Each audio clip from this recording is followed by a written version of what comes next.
Hey there, this is Tom with the Diogenes Lamp podcast. I appreciate you listening in, and most importantly, I hope you enjoy what you hear.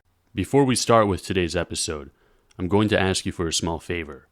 Believe it or not, history podcasts, especially in their early stages, tend not to be cash cows. Shocker, I know. I too was blindsided by this news. Now, I didn't go into this for the money, I think that much is obvious. But unfortunately, books, research materials, and equipment aren't free. Please, go to patreon.com/Diogenes Lamp Podcast, and for less than the price of a coffee once a month, you can become a member and get access to bonus episodes, recommended reading lists and documentaries, shout-outs, and anything else we'll offer in the future as this project grows.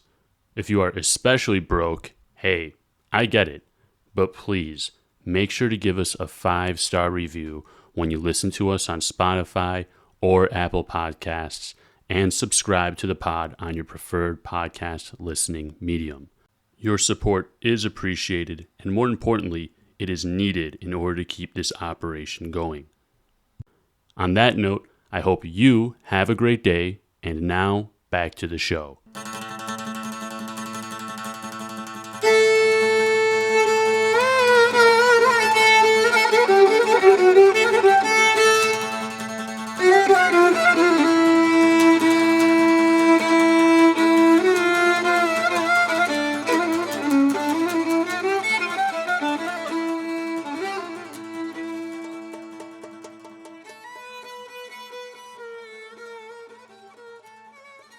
Hey everyone, I don't know if it's too late to say this, but I'm going to say it anyways. Happy New Year.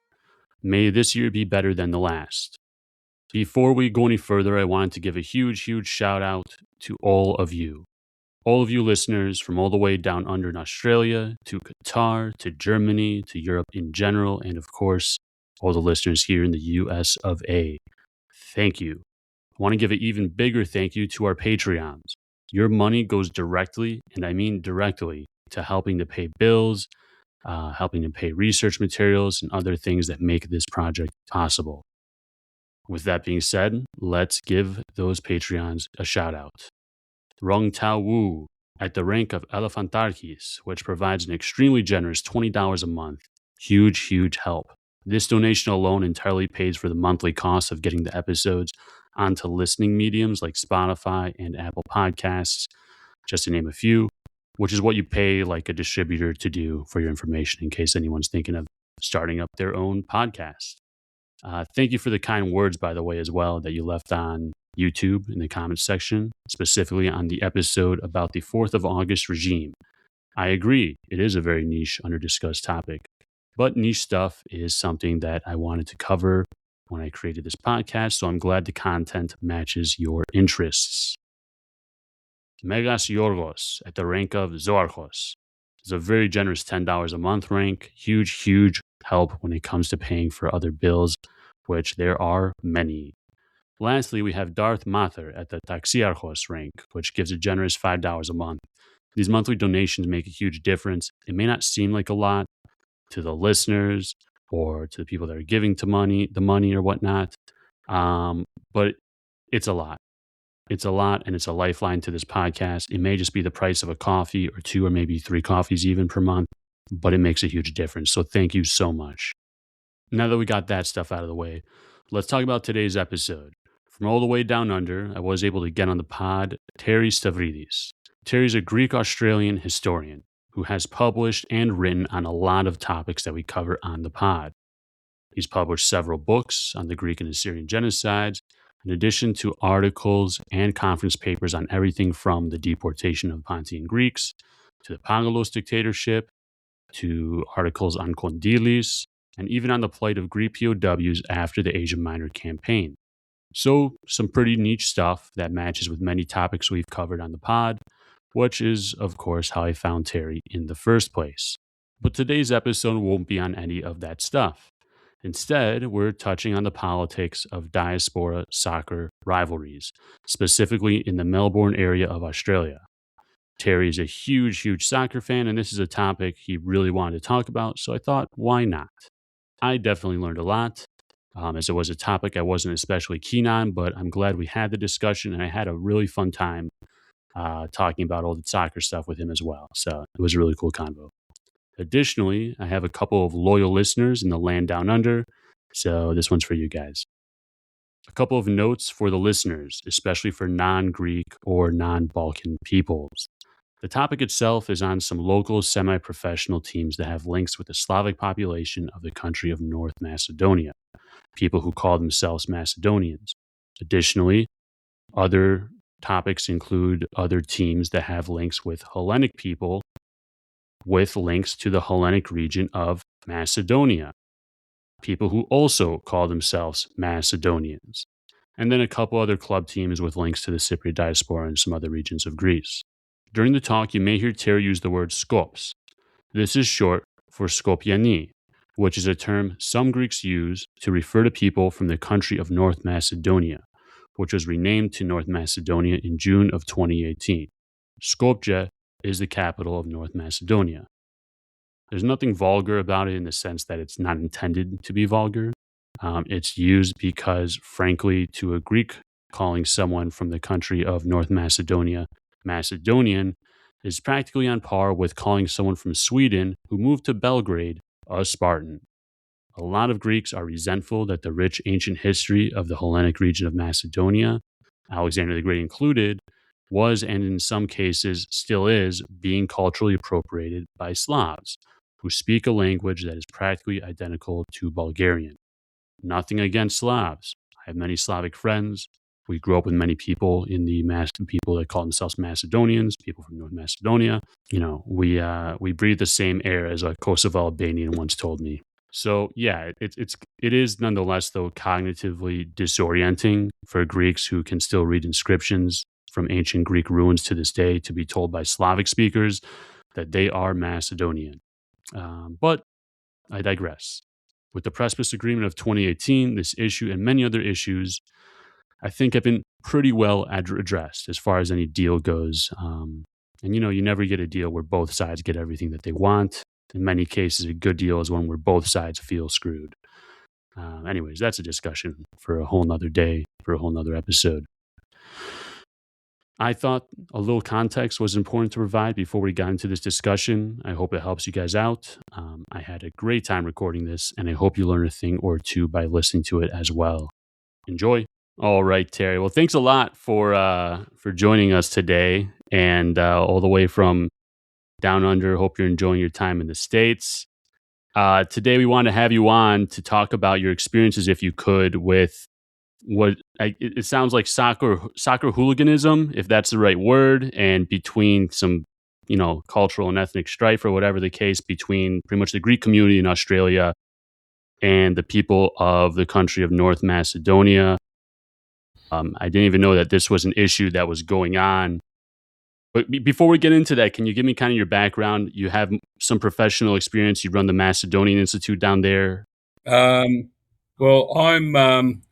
firstly, I'm visiting the United States. I recently gave 2 talks on Asia Minor, one in New York and the other one in Phoenix, Arizona.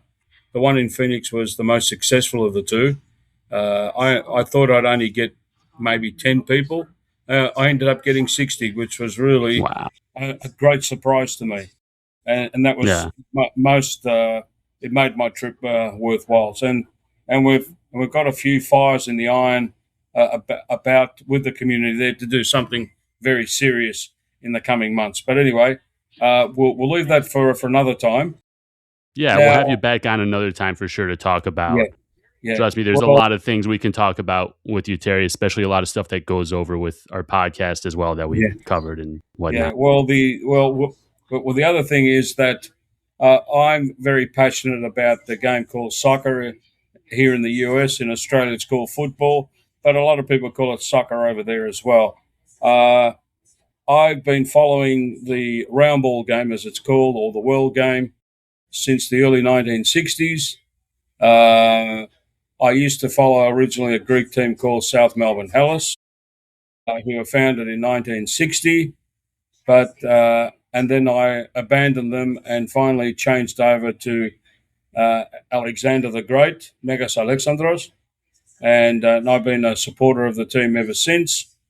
And both teams have been very successful in their campaigns, both at the old National Soccer League and in the state-based competition where they are. It's probably the most fiercest rivalry between these two Greek teams. Usually the Greeks of South Melbourne tend to come from the Peloponnesus region. Of course, there are those that come from northern Greece.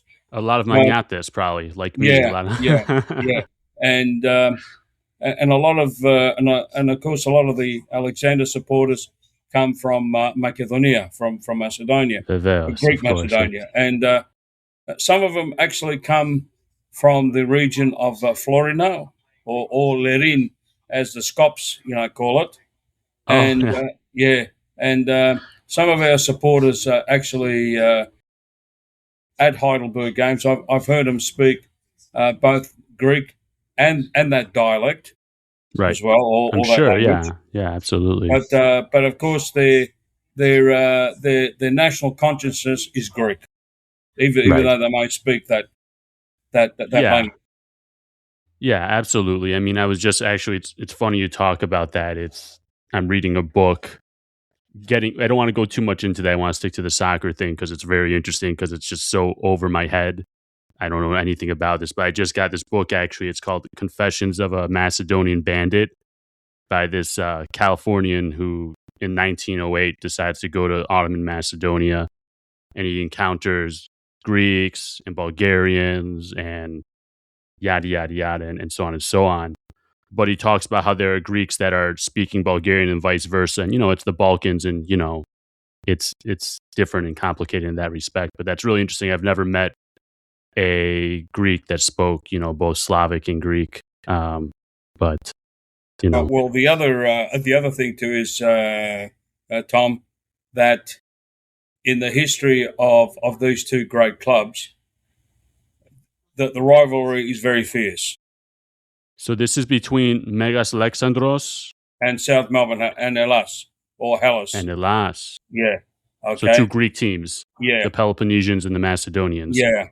But of course, both teams have been privileged to have provided players to the Australian national team, to the Socceroos. Wow. Well, I can tell you this: in 1980, my team, Alexander, played against England in Sydney. Australia lost 2-1 to England on that day. But in the Australian team, out of the 11 players, 6 were from the Alexander team. Wow. So And a good and showing. I think, well, you see, our 1980 team was really a super team. But the unfortunate thing is they lost the championship through their own stupidity. They went and played a team in Brisbane, which is like San Francisco is to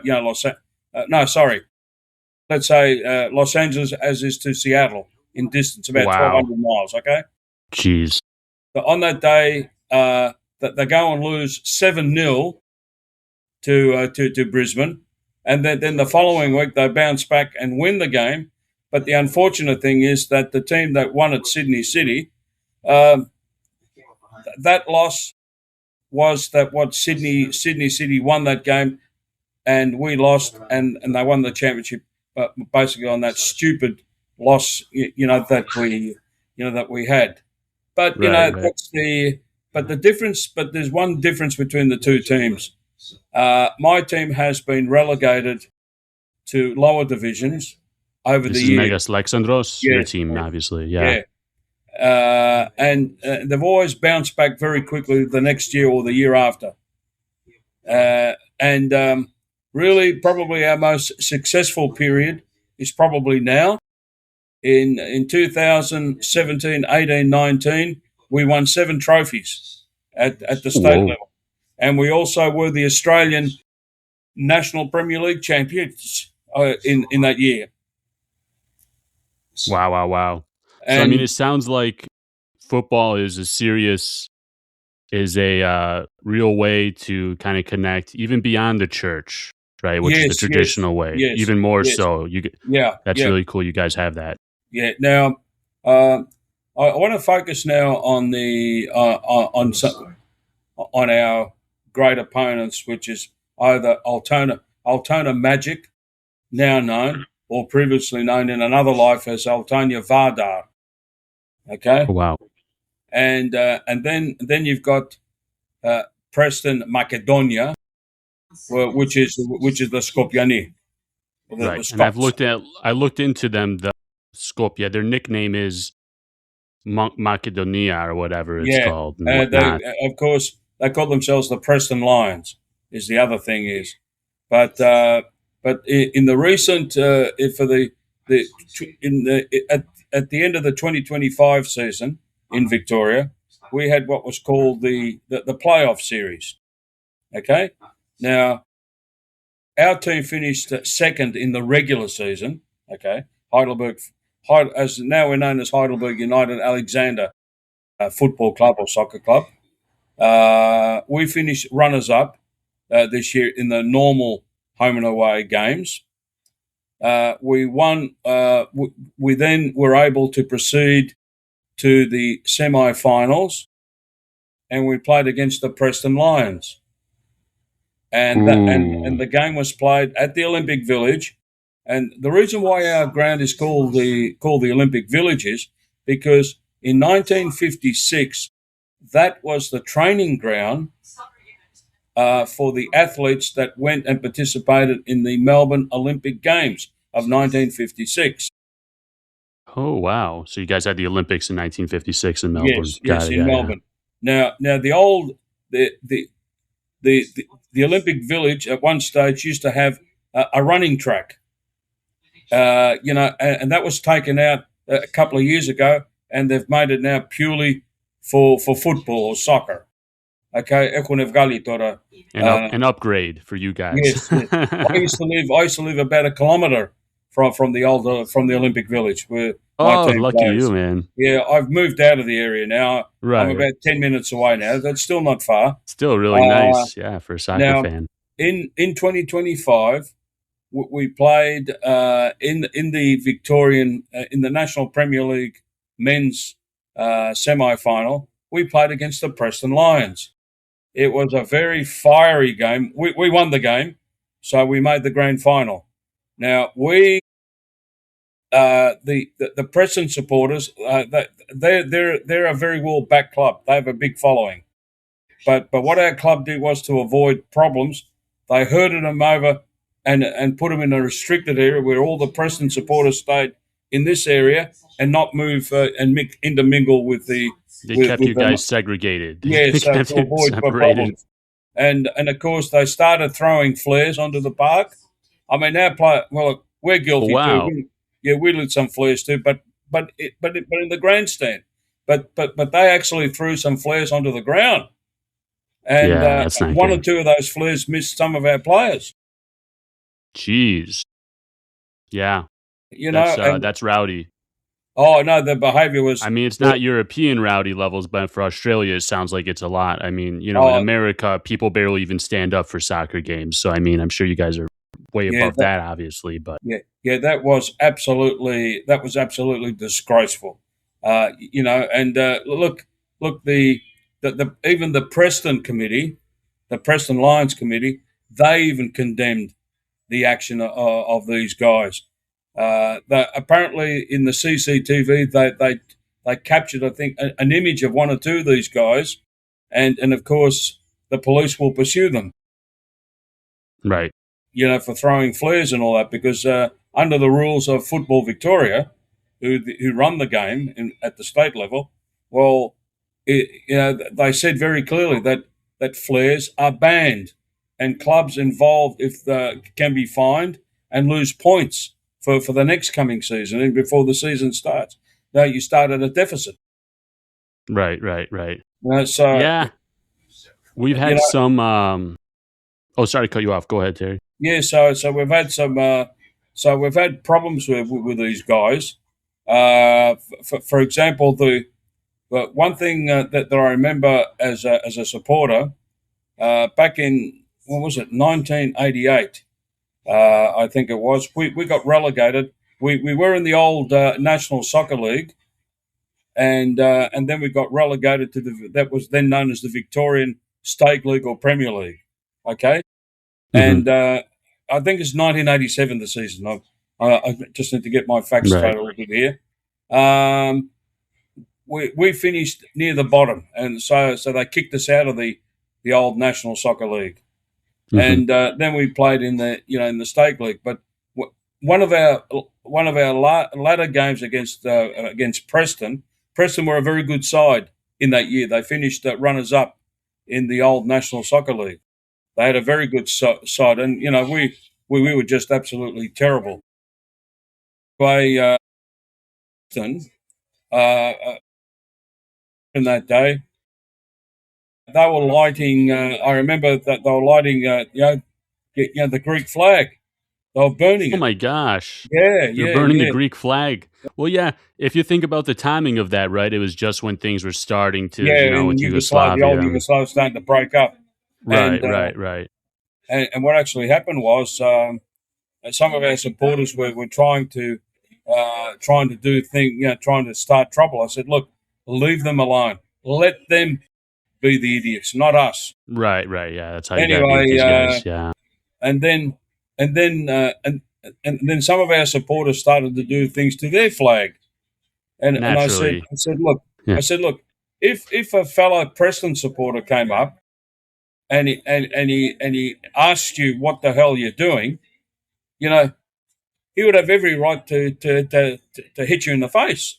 Yeah, absolutely. I said, Yeah. why should we lower ourselves down to the level of the Preston supporters? No, 100%. Yeah. Were there So, any slogans or chants they were doing that were provocative as well that you guys, or I well, look, mean, they'll probably, they usually chant, Macedonia, yeah, yeah, Macedonia, stuff like that. Yeah, yeah. so that's Which the, is, it's funny because if you're not Greek, this probably sounds very just like harmless to you. But I mean, when you look at the flag, it says Macedonia, Makedona. I looked at the flag. I read an article. It is provocative for Greeks. I mean, it really is. And that it's difficult and whatnot with everything. But and another reason too why I wanted to do this episode with you is because I don't know if you saw recently with the Prime Minister of North Macedonia, but he was bragging about how he's pretty much all but gotten rid of the Prespis Agreement domestically, where domestically they use the word, Macedonia within the country. And it's one thing for the country over there to be doing that. I was hoping things would turn out okay with the Prespis Agreement, but the diaspora tends to be really even more, feisty. The diaspora, I feel like in a lot of countries tends to be more nationalistic, Greeks included in some well, well, cases, but the thing is that under that agreement, they, the government in Skopje really was, as part of the deal, was to tell their diasporan organisations to stop involved in propaganda right.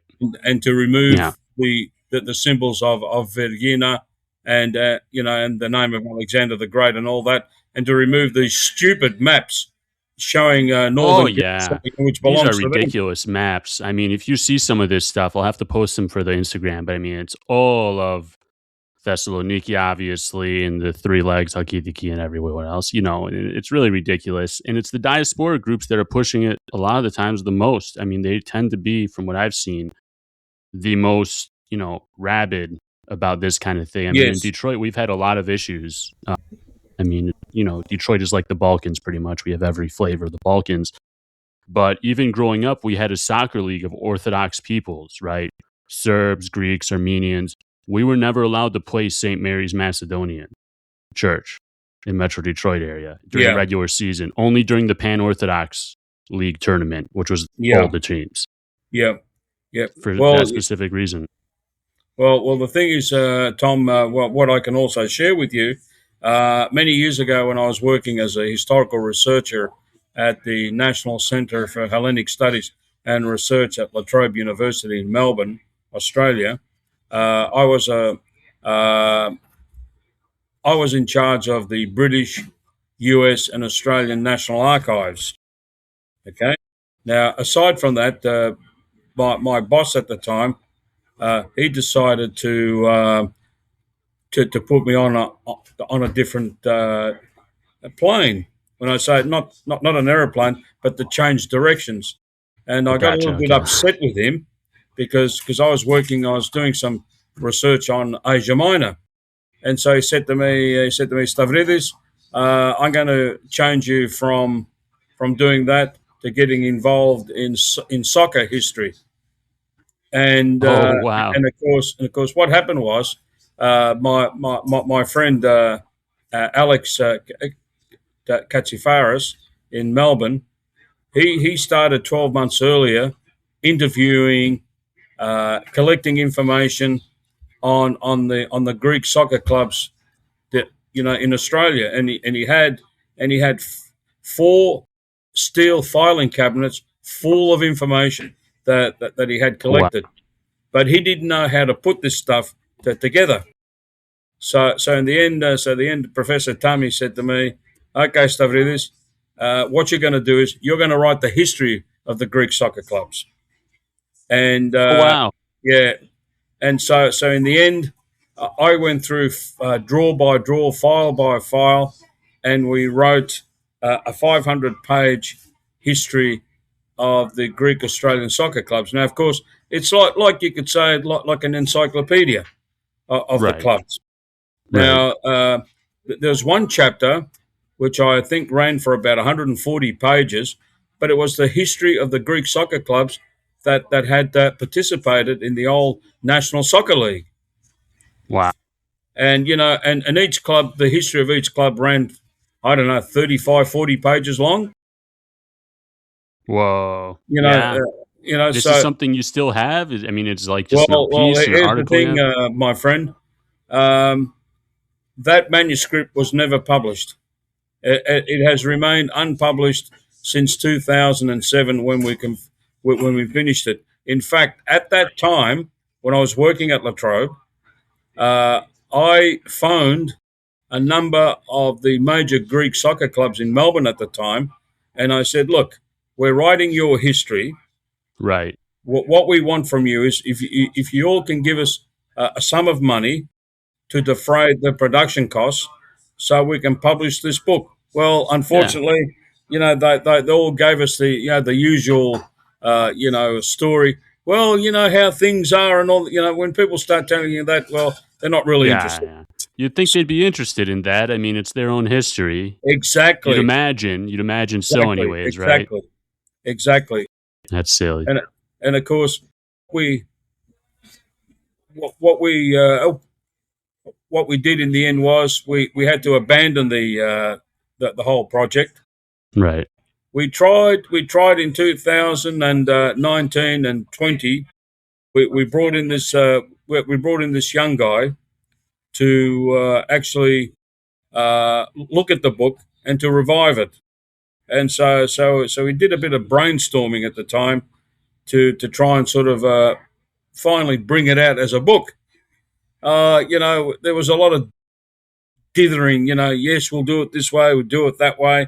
Then, of course, in the end, COVID came, and that Yeah, I mean, and come that on. and the Yeah. project has just gone into mothballs again. Now, I've tried to get my old co-author and friend to let's bring it out, and I said to him, we need to sell it as a commercial book. Yeah. You He could said, sell in the well, gift shops of the soccer teams even, or like yeah. that kind of thing Well, as anyway, merch. but the thing was, he's shown he wants to do it, but he doesn't see the thing of making money. And I've tried to tell him. I said, if we charge even a nominal price for the book, Right. it puts a value on the work that we put in. Right. And of course, when you're writing the history of some of these clubs, you're also looking at other themes like immigration to Right. Australia. You're looking at social relationships. Where because look, in the 1960s in Melbourne, for example, Tom, the Greeks, most of the Greeks worked in factories. Okay, Hmm. some had businesses, but most of them worked in factories. Some had 2 and 3 jobs to be able to improve to make a life a new life in Australia. Hmm. Now, the only days that they had off for them, the only enjoyment was the soccer. Okay, so Right. on a Sunday, usually, either South Melbourne or Alexander would play a state league game because that was the top competition in Victoria at that time. It's undergone a number of different names. You know, it used to be known as the State League, and then it became the Premier League, and and then the Super League, and Right. then finally the National Premier League. And each state Right. has its version of it. It's called National Premier League Victoria, National Premier League New South Wales, etc. Right. I see that. But Yeah. The yeah, MPL. so actually, coming back to the 1960s, well, a lot of Greeks, would dress up nicely. They wear their best suit and all that, and they would meet Costa or Tom or Thoma at the game. How was your weekend and all that? And through Right. through those contacts, some of them ended up having their children marry and become related by marriage. Wow. You know, and of course for a lot of Greek men that was entertainment for them as well. Now, Yeah, it was an outlet, and it's building community. Like I yes, mentioned yes, earlier community. briefly. Uh, The main outlet for community in the United States for the diaspora is the ecclesia, as the church. yes. So there's not much else beyond that. I mean, really. So it's cool you guys also have soccer, which is an additional outlet, an additional opportunity to build that kind of community and whatnot. A lot of other diasporas I don't think have that. At least not in the Well, States.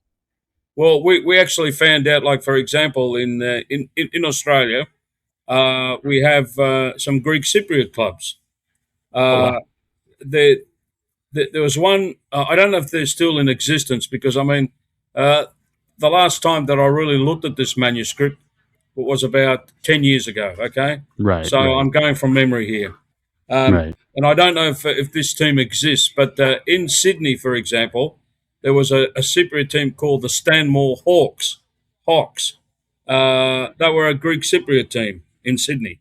You also had another Cypriot team in Adelaide. And of course, in Melbourne, you have the Bentley Greens, which are known as Pankyprios. Now, A lot of Cypriots, in yeah, Australia. A lot of well, Kipre. yeah, Bentley Greens for a number of years were a powerhouse in Victorian football, and they won their fair share of cup trophies, etc. And but 2 seasons ago they got relegated from the Victorian National Premier League to NPL two, and they fought their way back up again. So this year they'll be playing in the senior group again. And the funny thing is, they're coached by a guy called George Katsakis, who was the guy who was the brains behind Heidelberg's 3 year success from 2017 to 19. With 7 trophies. So when he took over from them when they had been relegated and they were playing Uh-huh. in the second tier of NPL, they were struggling, and he took them over, and gradually he made them into a competitive team. Well, last season he made sure that they won promotion. Uh, Wow. I'm so look I'm looking them up right now. Yeah, their nickname is the Pan Kiprio. yeah, George Katsakis is the coach, chairman Ray Yoriu. The former logo had the island on it, yeah, like way yeah. back Well, when, as well, I'm well. The looking at. thing is that all these Cypriot teams, Tom, were formed by the Cypriot refugees during the invasion of Cyprus by the Turks. So there Wow. is So back in the so 70s. Yeah, so, it's so found in when people talk 1987. about kicking around ball, there's more to it. There's Yeah. history, there's culture, there's the religion, family relations, immigration. I mean, when we wrote this unpublished manuscript, one of the themes that we focused on was the aspect of Greek migration to Australia. Right, Because if it right, wasn't for Greek immigration to the southern continent, well, there would not have been any soccer at all. right. Yeah, these teams wouldn't have been created.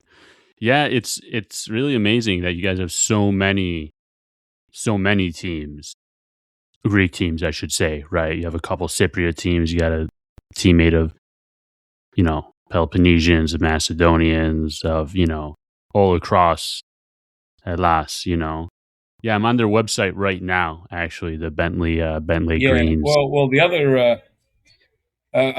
other thing which I can add, and I'm going from memory now, when the Macedonian question started to become very troublesome in the Greek community, Hmm.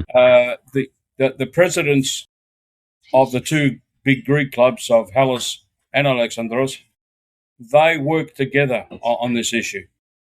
They That's good. supported Yeah. each other, and they supported Don Alexandros Right. Right. Right. Right. because we're all fellow Greeks. Yeah. At the end of the day, absolutely. I'm curious.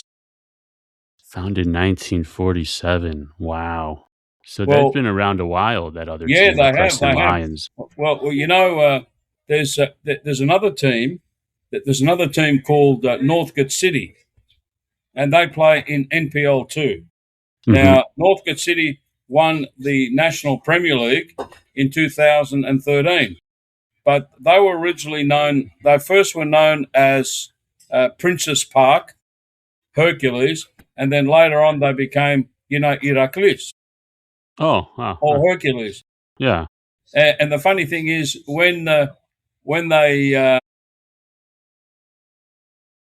I'll tell you two examples. I'm not going to sing, but this is what happens in the Heidelberg or Alexander dressing room.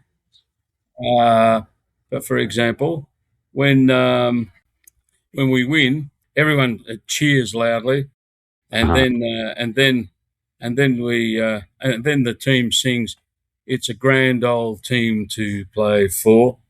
If you don't know your history, blah blah blah." And then the guy who's like the bandmaster, he turned around and he says, "Was it one? Was it two? Was it three?" And then everyone says, "Was it easy?" Yes, everyone sings, "Yes." Alexandros, Alexandros. Oh, that's cool. Yeah, and Northcote City, when they win, they say, Iraklis, Iraklis. Wow. Yeah. That'd be. I mean, I've never been to a soccer game in my professional club soccer game in my life. So again, this is all way over my head. I grew up playing basketball and whatnot.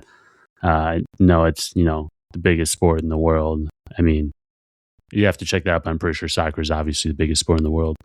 But again, it's just way over my head. And the fact that there's soccer and then there's, this cultural communities kind of clashing a little bit within the soccer, the microcosm that is the soccer community and whatnot.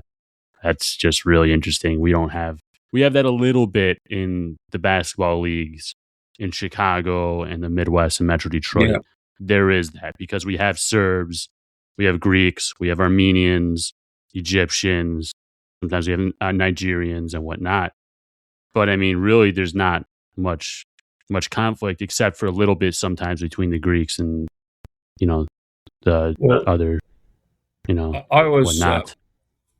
I was very fortunate in the 1960s when I used to watch South Melbourne, in particular 1966.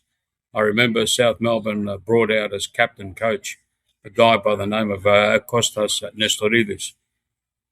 When he came to Australia, he was 36 years of age.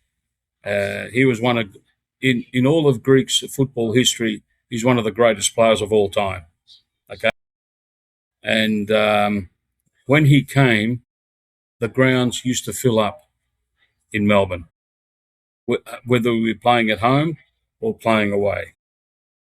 And I remember when AS Roma came in June 1966 to play a combined Victorian 11.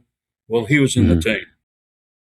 And of course, before games, you have the usual, handshakes and all that by the officials with the players.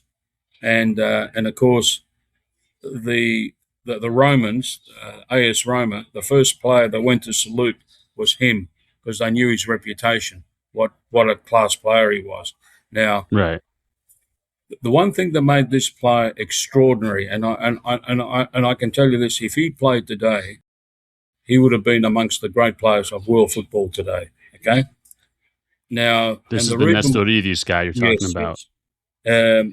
And the reason why I say that was when you used to take a corner kick, you usually either kick it. Most people either kick it with their left or right foot. Or with their right foot on either corner or their left foot, depending. He would kick it with the wrong foot, and he would bend the ball like this, like a curve it, yeah. Put a spin on it or whatever. And and every time he took a corner kick, because the Romans knew his reputation, they packed their defense because his corners were deadly. Right. And he scored quite a few. He scored about half a dozen goals during that season. With direct corner kicks like that. He would kick it. He would kick it. He would kick it in such a way, and you would think that the ball would go like that, and then all of a sudden he would take a sharp turn downwards. Right. I remember in one game, 1966. I'll never forget this goal. He was outside the penalty box. This is a game from 1966 you're talking about? 1966 against the Croatians. And he kicked the ball in sort of like in a straight line, and the Croatian goalkeeper, Norman Hobson, dived towards the left-hand post, thinking that the ball would go there so he could tip it around the corner. Then the ball just took a sudden turn the opposite way, and it went in for a goal. Even if I remember correctly, I think even the Croatian players applauded it for a goal, one of these rare moments of football genius. That's talent. That's talent for sure. But anyway, but that's but that was a different era, and look, in those days, soccer in Australia encountered a lot of competition from what's called Australian rules football. It still does. But the game has become a lot bigger now in the sense that we have the Australian women's national team, the Matildas, which are up with amongst the best women's teams in the world. Oh, wow. And although Australia's actually the men's teams qualify for the World Cup in the US. Oh, I had no idea. And I think I think Australia will play the United States in one of the groups, in the group stage. But I've got divided loyalties here. I'm swinging a bit torn. I'm swinging more towards the Uncle Sam. I'm going to be accused as a traitor, but I don't care anyway. That's right. I love this country. That I'm here. I wish I could stay here longer, but I have to go back. Hopefully things work out, and either way, we'll have you on again. No worries, Tom. Thank you. Thank you for the opportunity to speak to you. Yeah, I appreciate this a lot, getting a good look into Australian football. I mean, I had no clue about any of this stuff, so I'm happy I could have someone fill me in. Yeah, but there's a whole other world down under there. Yeah, one thing I want to qualify is so your listeners don't think that I'm the official voice of the game down under. This is based on my observations over the years, just my personal observation. Some people may think that what I've said may be distorted, may be incorrect, but but the thing is, all sports is a matter of opinion and personal and perception. That's all it is. Of course, writing history is very different because you need evidence to write. Good what point. you do. Yeah. Whereas soccer is just whether it's American football or baseball, it's all based on how you see it at that moment in time. Personally. Well said. All right then, Tom. It's been great. Thank you.